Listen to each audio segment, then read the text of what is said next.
When those countries retaliate, as they likely will, we will lose export markets, and that will mean fewer jobs. And no one, let me stress, no one now knows whether the jobs lost from this trade war will be greater or smaller than any jobs that are gained. It is a big risk being taken by Mr. Trump, and if it doesn't go well, it'll be very bad for the American economy. It will produce the recession folks are worried about, because if the prices go up, people buy less, and that loses jobs. When you look at all of this, this is an incredibly risky effort to blame the world, punish the world, and then cross his fingers, which is what he's doing, hoping it comes out all right. Reminds me of the football metaphor. This is a Hail Mary pass. You throw it down the field. You hope it bounces into your team's hands. But that's all it is, a long shot. And it's a sign of how troubled the American economy now is. If you can put this in the bigger picture, talk about the tax cuts and how they fit into the tariffs, what is it, something like $4 trillion in tax cuts and who benefits? And then talk about the other issues that President Trump keeps saying that they're not going to touch, even though what many call his co-president, Elon Musk, whether he steps back from being, giving speeches or not, going after Social Security, issues like Medicaid. Let me start with the tax issue. The biggest single thing that Trump did in his first presidency was the tax cut of December 2017. And when that tax cut was written into law, it had a sunset. It expires this year, 2025.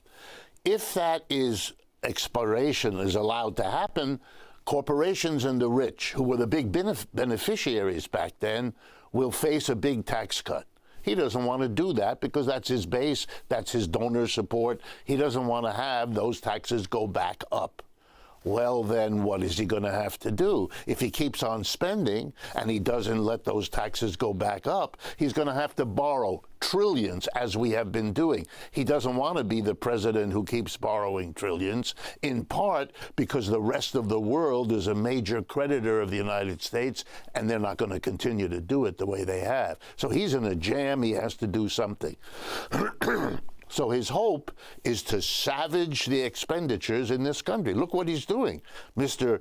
Musk stands there with a chainsaw to give us the clear implication, I'm going to solve the problem on the backs of the working class. I'm firing them all. I don't care what the rest of the working class suffers. I'm going to fire all these people without notice, without plan. Calling this efficient is a silly joke. An efficient process takes time, takes experts. You're not doing that. You're just wholesale firing. Calling that efficiency is an attempt to fool people that shouldn't make any difference. Mr. Trump is now in a jam. He can't get out of this without in some way solving the problem that has been built up. And there is no way other than the one he's doing, because it's the last gasp of how to take away from the mass of the people the ability to borrow. I mean, let's be honest. If you put a tariff, you make everything coming in from abroad more expensive. That means people will buy less of it. They'll shrink their standard of living. If American companies take advantage of the tariff, which they always do by raising their prices, that will also hurt the working class. You are immiserating your workers in order to try to solve the problem you haven't solved before. But here's the irony that may in the end come back to haunt us. Europe has been unable to unify under the umbrella of American alliances. The enmity of the United States is bringing Europe together better than the alliance was able to do.